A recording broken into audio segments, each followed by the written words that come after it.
มาพี่น้องมุมเก่ามุมเดิมอีกแล้วเนาะพี่น้องเนาะคลิปนี้ข้ามบาดก็มาอัดคลิปอยู่ห้องเนาะพี่น้องเนาะก็บ่มีหยังหลายเนาะมุมเก่ามุมเดิมก่อนอื่นเนาะก็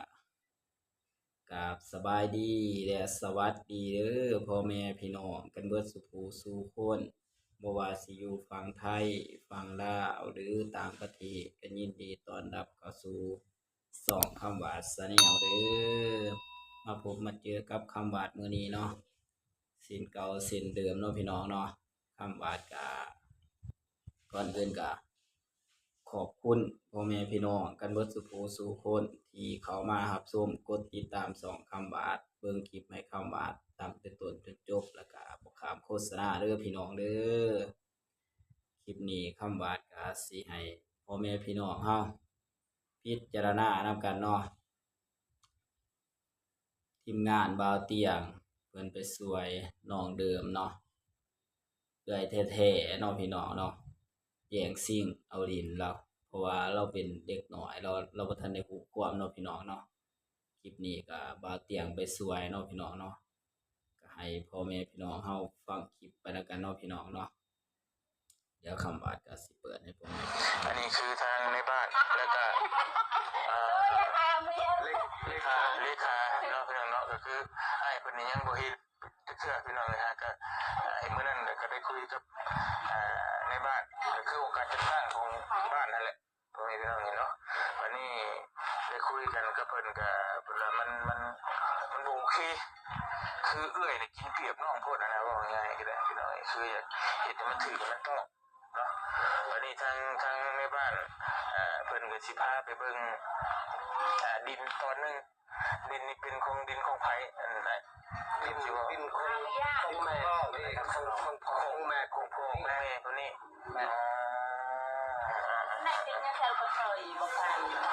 กรรมสิทธิ์นี่เรียกว่ากรรมสิทธิ์ไผถือครองตัวนี้นะกรรมสิทธิ์นี่คือขึ้นว่าตามเข้าผู้เฮ็ดเวียกนะแต่ว่าตัวใบแขกทองตัวนั้นสิแม่นน้ำเอื้อยเอาไว้แต่ว่าที่ของพวกนี้อ๋อก็เป็นของเรา100%น่ะเสร็จน่ะแม่นแขกทองโอ้บัดจะเป็นของทองนี่ชื่อแม่นั่นแหละชื่อเพิ่นนั่นแหละคำว่าเวอร์ชันต้องคักนี่นะเนาะใบต้องขอเบิ่งใบนะอยู่น้ำจัดบ่อยู่น้ำไผตัวนี้นะบ่ฮู้บ่จักน้ำเอื้อยค่อยนี่ผู้เฮ็ดมีแต่ไปคุยกับเพิ่นนะคุยกับเพิ่นเอามาเบิ่งถ้าเป็นของเล่าอีกน้องเล่าดีต้องเข้าใจเจ้าบ่เข้าใจนี่ทั่วไปน้าไปกระดิ่งแค่พ่อผู้นั้นเลี้ยงชื่อพวกนี้คนที่สมัครเฮ็ดบ่ชื่อตัวเองบ้านเมืองสิการบ่เขาแทกอะไรนี่เขาแทกสุดหมดแม่นว่าง่ายคือ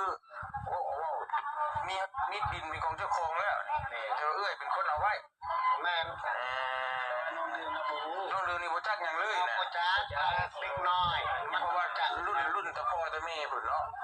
ไม่นี่แม่ปี2024นี่เขาเฮ็ดปีว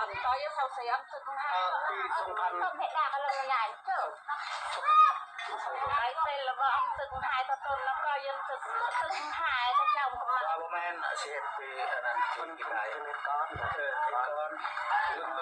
นไม่เฮ็ดส่วนพระเจ้าแตกอันนั้นแตกกับเพื่อนรุ่นนั้นปี2000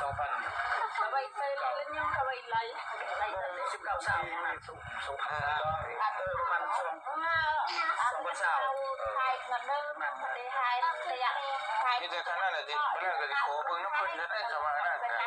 เขาว่าเป็นของน้องเพิ่นดีๆแล้วก็บ่มีสิทธิ์ครอบครองแม่เนาะก็ให้น้องเพิ่นดูแลเราก็มีน้องอีกก็ต้องอยู่นำกันต้องเป็นครอบเป็นครัวน้องจะมาแล้วมาฮอดแล้วโอเคพี่น้องสิเว้าในเรื่องตามระบบ ระเบียบนี่ก็แสดงว่าของนอกนั่นแหละ แม่นแล้วคำว่ามันน่ะ แต่นี่เช่นน้อยเขาไปทานกันว่าไปกินตอนนี้เจ้าได้เห็นแล้วว่าไปตะดินนะ นี่คือว่าคนหนึ่งนี่แต่ว่าดินนั้นดินของนอกก็เป็นคนสมัครขายเขา นั่นแหละ สมัครขายให้ ที่ ค มัน น ตอน อื่น นี้ก็จะ พัน โดน คนนี้เงินก็จำนวนดังกล่าวกับโบได้ส่งให้น้อง ว่าไงคือดินเจ้าของขายให้ ขายจะ ขายเจ้าของ อันนี้คือสิว่าบอลอยู่แล้วดินจุกเขาแสดงว่าบอลน้องดื่มเราอยู่นี่ก็ดินน้องดื่มเอาเลยดีก็มีทีมงานมาดีใจเลยนี่เขากับบริษัท ว่าเฮาบ่จักเพราะว่าครั้งแรกน่ะคิดว่าเป็นดินเราเบิดเลยแหละเราแบ่งให้น้องให้หยังนี่ซื้อแล้วแบ่งเลยไปว่าต่างแบ่งต่างขายเลยขายบ่แพงไงซั่นน่ะ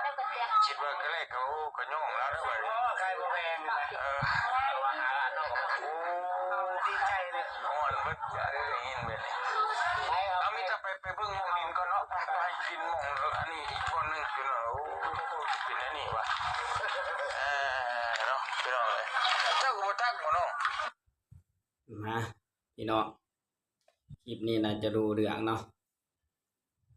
ฟังไปแบบคร่าวๆถ้าฟังไปยาวหลายก็สิบ่อันนี้เนาะพี่น้องเนาะคลิปนี้ก็เป็นตาสงสารน้องเดิมเนาะพี่น้องเนาะน้องเดิมที่บ่าวเตียงทองไปสวยเนาะก็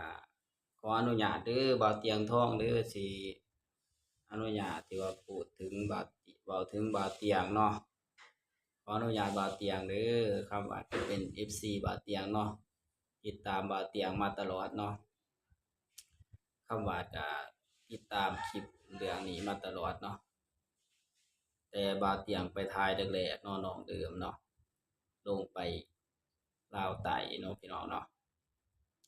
แต่ว่าพ่อแม่พี่น้องเขาติดตามก็น่าจะรู้เนาะพี่น้องเนาะคำว่าก็เบิ่งแต่ก็สงสารเนาะเอื้อยแท้ๆเป็นหยังคือเฮ็ดหลายเนาะพี่น้องเนาะให้พ่อแม่พี่น้องเฮาพิจารณาเนาะคอมเมนต์กันเข้ามาว่าสมควรบ่ที่ว่ามาแย่งดินน้องเนาะพ่อแม่ปั้นให้แล้วก็บ่น่าเนาะพี่น้องเนาะเพราะว่าน้องเดิมเพิ่นก็เป็นคนซื่อตรงเพิ่นเป็นเด็กน้อยเพิ่นก็บ่ทันได้รู้จักความเนาะพี่น้องเนาะก็ให้พ่อแม่พี่น้องเฮาพิจารณาช่วยกันเด้อคอมเมนต์กันเข้ามาเนาะ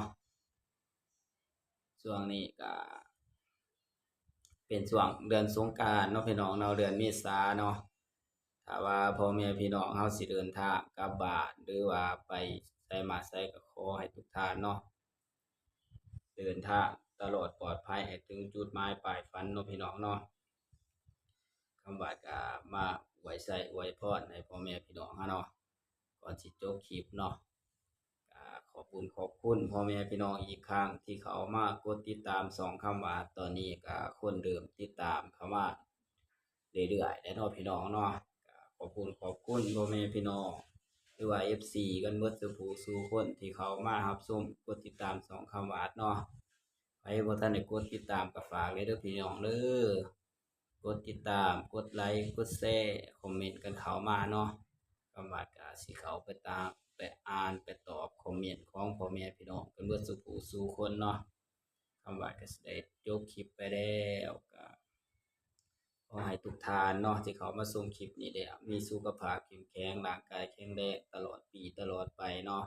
ปรารถนาสิ่งใดก็ขอให้สมความมุ่งมั่นปรารถนาเด้อเพื่อทุกผู้สู่คนเนาะคำว่าก็สิจบคลิปไปแล้วก็สิกล่าวคำว่าสบายดีและสวัสดีเด้อพ่อแม่พี่น้องกันเบิดสุผู้สู่คน